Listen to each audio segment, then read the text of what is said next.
very much for joining us on our little lunchtime learns on Thursdays. Just half an hour snippets, so we can't go into masses of detail, but we try and get across what people want to learn. If there's anything in particular that you want us to do a session on, then let us know. I know a couple of people mentioned doing about recruitment and interviews, so we're going to start on that next week. So we'll be looking at some recruitment in next week's session.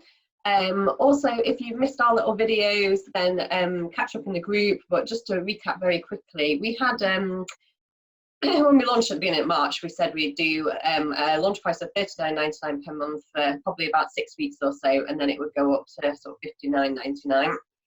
And then as the platform grows in the future, it'll go up again.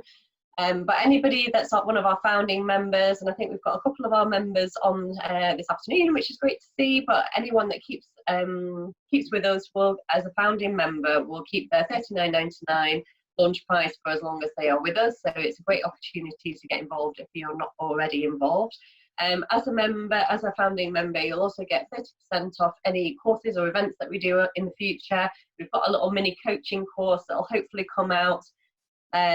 What day are we on now? Thursday, so maybe early next week. So we just want to do a bit of recording and some final touches. I think we've got like a 70-page workbook and slides and modules and things, so that's a great little course to work through. And anybody that's actually part of our MyPeopleClub Facebook group can get 10% off. So if you're a founding member and part of the MyPeopleClub site, then you'll get 30% off, and if you're a Facebook group member, then you can get 10% off those as well. So that's just a little intro to MyPeopleClub.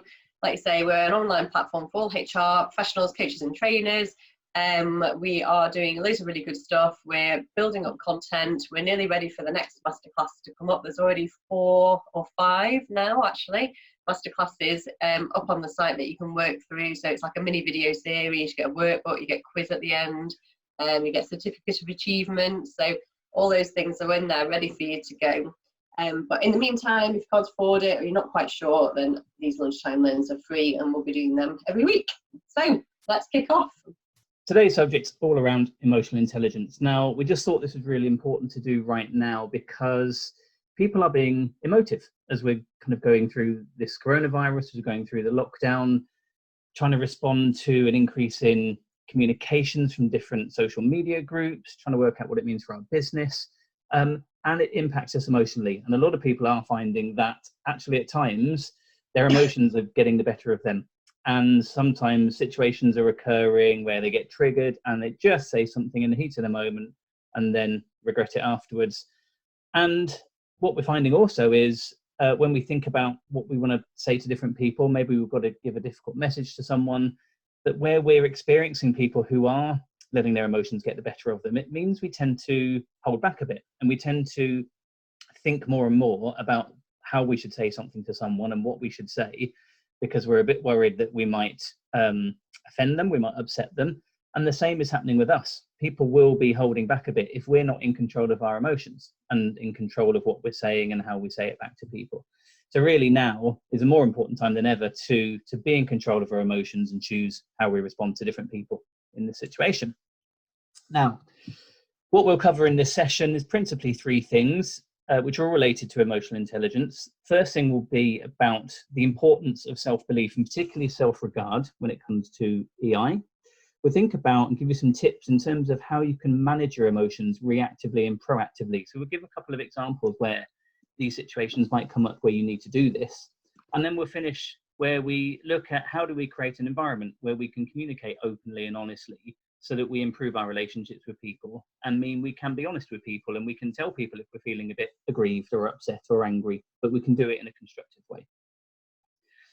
So let's start just by thinking about emotional intelligence. What is it? And essentially it is how we manage our personality so that we can be personally effective and interpersonally effective. So by that, good for ourselves and good with other people. And EI is really a mixture of our attitudes but as business leaders and members of the business. So it is there to increase business performance as well. And the framework that we're going to share as we go through this session is one that allows you to understand more about your self-regard, your self-awareness, how you manage yourself, and again with other people to allow you to be personally and interpersonally effective. And it's important to remember that EQ or EI is not the same as IQ. So someone can be very intellectually clever, have a really high IQ, and have zero emotional intelligence. Nicola just mentioned, I think it's Nicola, just said about a husband having zero EI. And this can happen with people where they retain lots of facts, figures, information, and they're very, very clever, but they're not in touch with their emotions. And when they do get emotional, they don't know how to handle it. So they are two very separate things. So let's look a bit more about self-belief and self-regard. So when we look at self-regard and ourselves, looking at what we mean from a personal and interpersonal perspective, personal intelligence is about being effective at understanding what's going on inside of us and taking the right actions to manage ourselves. So as I said right at the beginning, when we're in one of those situations where we feel we suddenly blurt something out, we suddenly feel angry, upset, hurt, shocked, whatever it might be, it's really about recognizing those emotions, knowing what to do with them for yourself, but also for other people. And in terms of other people, the interpersonal intelligence is being good at picking up what's going on for other people. And that can work in two ways. So it can work in a way where you think, I've got to say something to someone that might get them a bit emotional, might be a bit emotive. So how do I manage that effectively? And the other one is to think about what's going on for other people right now. What's going on for people who have lost their job, or who are furloughed, or who are desperately trying to hold on to their job, to run their business, having to cancel events, cancel meetings, etc., losing clients. What's going on for them? How are they feeling? And just being really intuitive at understanding it, expecting it, and then managing the way you interact with them appropriately. So why is that important? And why is that important in terms of self-regard? This model that you can see here is a model by a company called PSI Services. They used to be called JCA Global. They're actually a company that advertised through us, and I use them to gain my emotional intelligence qualifications. And it's a simple model that says to be personally intelligent and interpersonally intelligent in terms of EI works on 3 levels. That first level that underpins everything is about your attitude. It's about your self-regard and your regard for others. On top of that, as we'll come to, we then have being self-aware, so understanding when we're feeling emotional and understanding when others are, and then how we manage ourselves and how we manage our relationships with other people. Now, if you imagine, if you haven't got high self-regard, if you don't value yourself as a human being, as a business leader, as someone that works in a business, then it's going to be harder for you to be in touch with what's going on for you emotionally. And it's going to be harder for you to understand when you do get triggered and you do become emotive, what you can do about it. Because if you don't have high self-regard, you just won't care. Your emotions won't become apparent to you, and to deal with them just won't be important to you. Whereas if you do have self-regard and you have high self-regard, then you will want to be in touch with your emotions. You'll want to understand, why am I feeling like this? What's caused it? How do I change it? How do I stop it? And how do I make sure it doesn't rub off on other people? And similarly, having high regard for others is important, because if you want to pick up on what's going on for them, if you want to think about what's going on for them and manage your relationship with them accordingly, then you need to hold them in high regard. If you don't value people's opinions, don't value their views, don't value what they do for a living, don't value some of their own beliefs and ideas, then it doesn't encourage you to be aware of what's going on for them and to manage that relationship. So this is why kind of self-regard and belief in yourself and with other people is really important, because it underpins our ability to pick up on what's going on and to do something about it. Now, as I've talked about, there are times that are happening right now, and they will have been happening before, there's perhaps just different ones now, where our emotions get triggered and we're almost in the moment. So it's really important to understand, what can we do reactively when we know we've suddenly been made to feel something? And equally, what can we do proactively? What can we do thinking ahead to a certain situation, to a certain event, to a certain conversation, so that actually we can manage our emotions ahead of the time, so that we don't find ourselves being flustered, upset, panicking, or worrying at that moment. So let's look at reactive emotions. So this is when we get caught off guard. Somebody has said something we didn't expect, something happens that triggers our fight or flight response. We get that amygdala hijack where we just need to do something, we need to lash out, or we need to run away from it, but it's triggered us, it's created some emotional response, and we've got to do something. Now, in that situation, typically, we don't have time to prepare ourselves. we didn't see it coming, it just happened, but we can still choose how we react and how we behave. So if we're in that situation, what might we ask ourselves at that time? We could just say very quickly, or ask ourselves very quickly, did I actually cause or provoke this situation? Was it something that I said to someone, they reacted, and it's now got me emotional? And if so, did I expect this as an outcome? Can I do something differently right now? Or actually, have I misunderstood the other person? Just very quickly thinking, have I expected a different response from them? Have I misunderstood them? Do I need to ask my question in a different way? Do I need to say my statement in a different way? Or do I need to ask them to explain themselves in a different way so that I understand it better? Immediate actions we could take in that moment is take long, deep breaths, breathe in through the nose and out through the mouth. In one of our very first Lunchtime Learns, Christina shared an exercise about breathing. It's about mindfulness and just getting ourselves into the right mindset. And this is another great time to use that, just to take those long, deep breaths in and then breathe out through the nose, because it brings our heart rate down, and it just means we're then able to think at a better level and not in a panicking level. And if our emotions are overwhelming, sometimes, and I'm sure people have experienced it, you start maybe shaking a bit because your heart rate's going up and you're panicking, you're hurt, you're angry, you're upset. You actually physically can feel it. And sometimes it's important just to be able to sit down and just let your body not have to go through that, so that you can then just think a bit more rationally with your mind. And if you are with someone else, then perhaps things you could say to them could be, as you can see here, I'm sorry, I wasn't expecting that. I just need a couple of minutes to think properly. Or can we take 5 minutes, please, and then talk about this further? Just buy yourself the time. So whilst the other person might not expect you to come out with one of those statements, they'll probably understand that you need to think about your response. They'll probably understand that actually something's happened here, and maybe they said something they shouldn't have done. Maybe they've reacted in a way that you weren't expecting, but you need a couple of minutes. And it just means 2 minutes later, 5 minutes later, you can have a more meaningful conversation, and you can talk about what you needed to talk about, and perhaps talk about why it got you feeling like you did.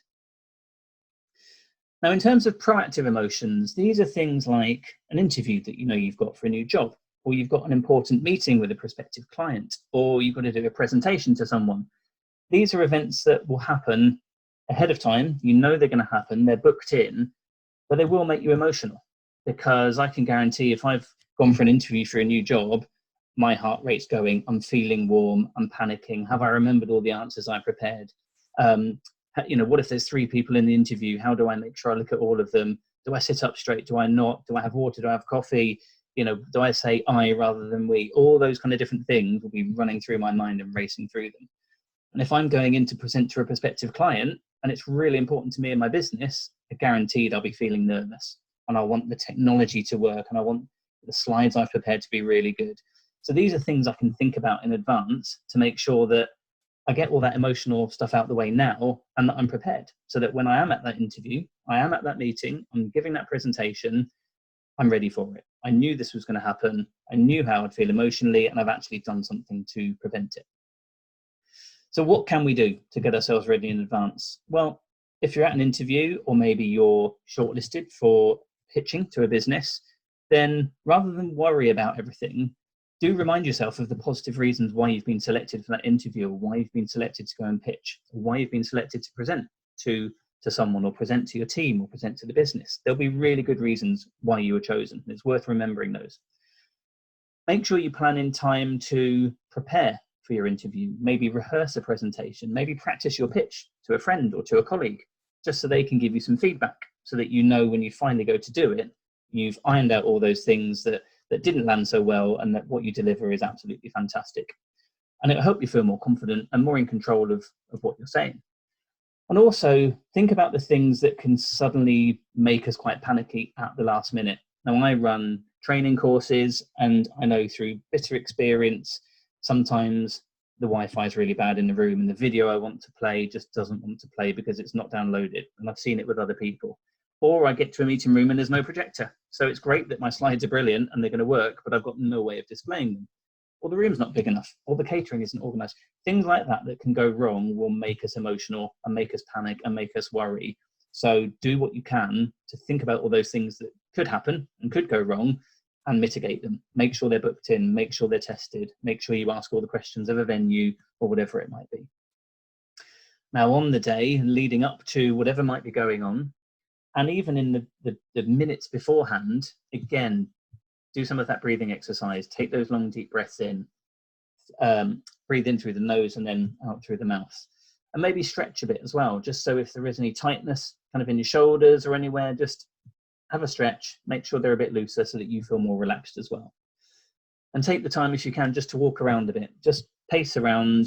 Doesn't have to be fast, zooming around the room or the venue where you are, but just a slight walk, and that you just feel grounded. You feel the ground beneath you. It feels nice and firm under your feet. And also think about how good you're going to feel afterwards when you've come out of that interview and absolutely did the best you could. When you pitched to that business and you couldn't have pitched any better, or you did the presentation to the team and it absolutely went smoothly, just think about how good you're going to feel at the other end. So you walk into whatever it is you're about to do in a really positive mindset and feeling really emotionally strong. Now I'm going to hand to Chris, who's going to talk a bit around communication and how we manage communication with other people. I think one of the things when I've learned and done courses in emotional intelligence, it's an easy way to think about it is like emotional maturity, basically. So it's not just being in charge of your own emotions and being aware of them, although that's a really big part of it. But I think it links closely to a lot of other stuff that we've talked about already and that we're going to talk about, which is kind of putting yourself into other people's shoes and considering how they feel as well. So one of the things that I'm going to talk about is obviously around relationships. So, you know, and none of this is rocket science. So, you know, you might think when you talk about emotional intelligence, it's something quite scary or, you know, you don't know what it is, but none of it is rocket science. It's really easy stuff. It's just that in the moment, it's stuff that generally most people forget. So if you're in the middle of an argument, it's very hard to keep track of your emotions or think, you know, is this going the way that I would like to go? Or last week we talked about like Danielle Laporte's book, The Desire Map. You know, is this one of my core feelings? And is this how I want to feel right now? Well, it's hard to have that rain check when you're in the middle of an argument. So emotional intelligence is about trying to pull yourself back and have that, you know, thought process. So as one of the things you need to do, we need to get to know each other. So you need to know about the people that you're talking to.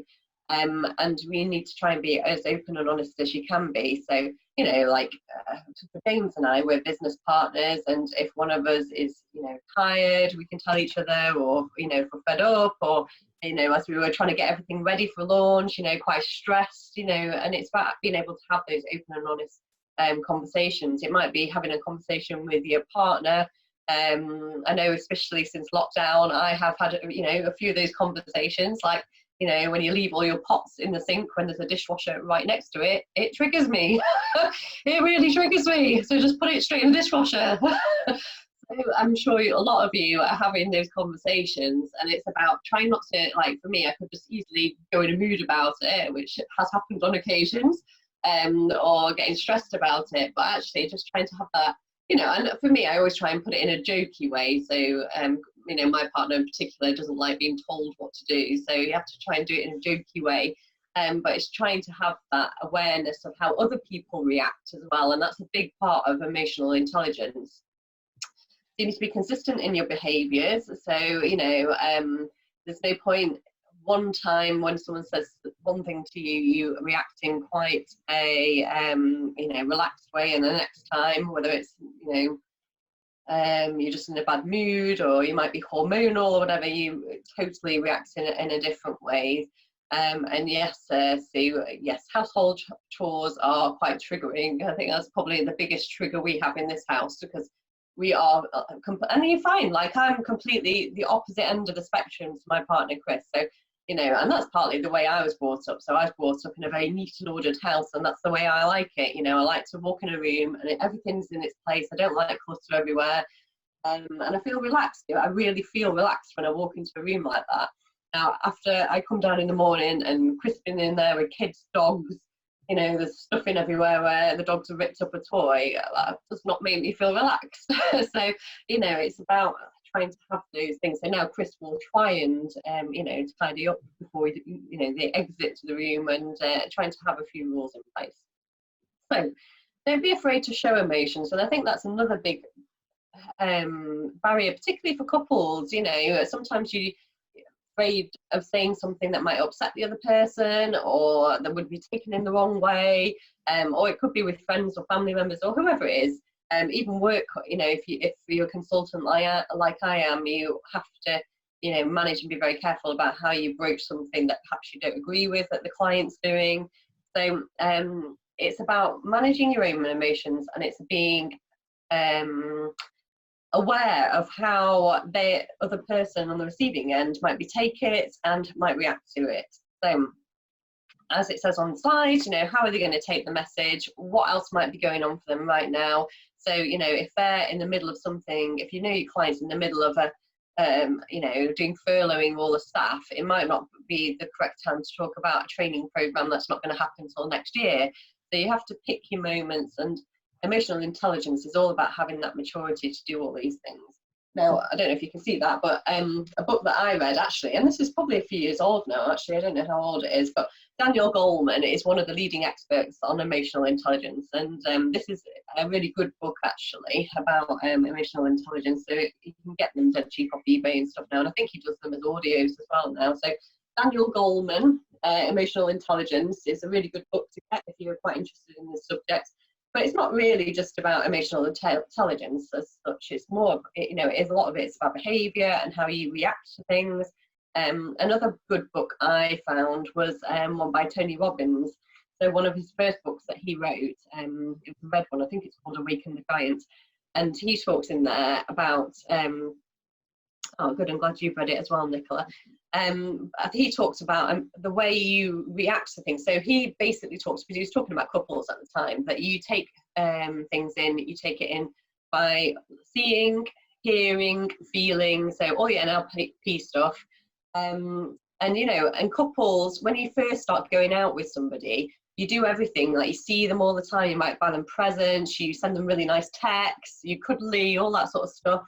And then as the years go on, some of that gets less, and you kind of revert to what your main pattern is. So, for instance, my main pattern might be, I don't think I have a particular pattern actually, but I probably like to see, or feel love more than maybe hear about it.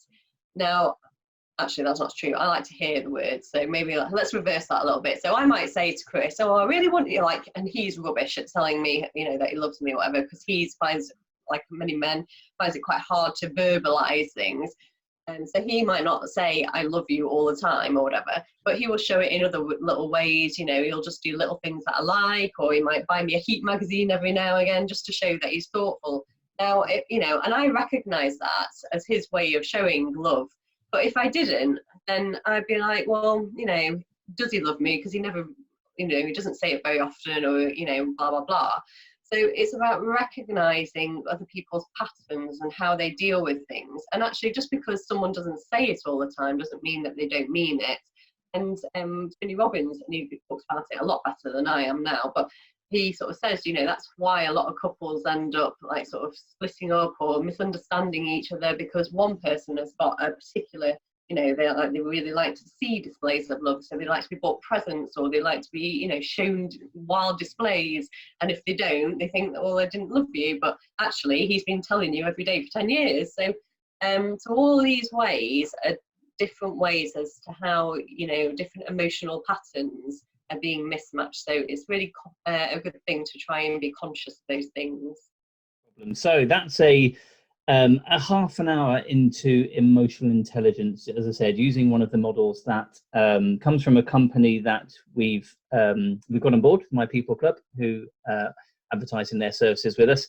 And it's just some really good tools, tips in terms of managing yourself, managing your emotions, how you react to those emotions, and for yourself, but also for other people as well. Thank you for joining today's Lunchtime Learn, all around emotional intelligence. Next week, Christina will be talking about recruitment. So kind of really thinking about people who are having to find themselves looking at their CV again, kind of working out where their last CV is, dusting it off, finding it in their archives and wanting to refresh it, and thinking about then getting themselves ready for interview and those sort of things. So we'll start looking at that. We're going to split it into two, and we'll look at it from a perspective of candidates, so people who are having to look at their CV, apply for interviews, go for interviews, etc. And then we'll look at it from a recruiter's perspective as well, from a business perspective of recruiting. So we'll kick off with that next week. And I wish you all a very good afternoon, and we'll speak to you soon. Bye-bye. Thanks, guys. Bye.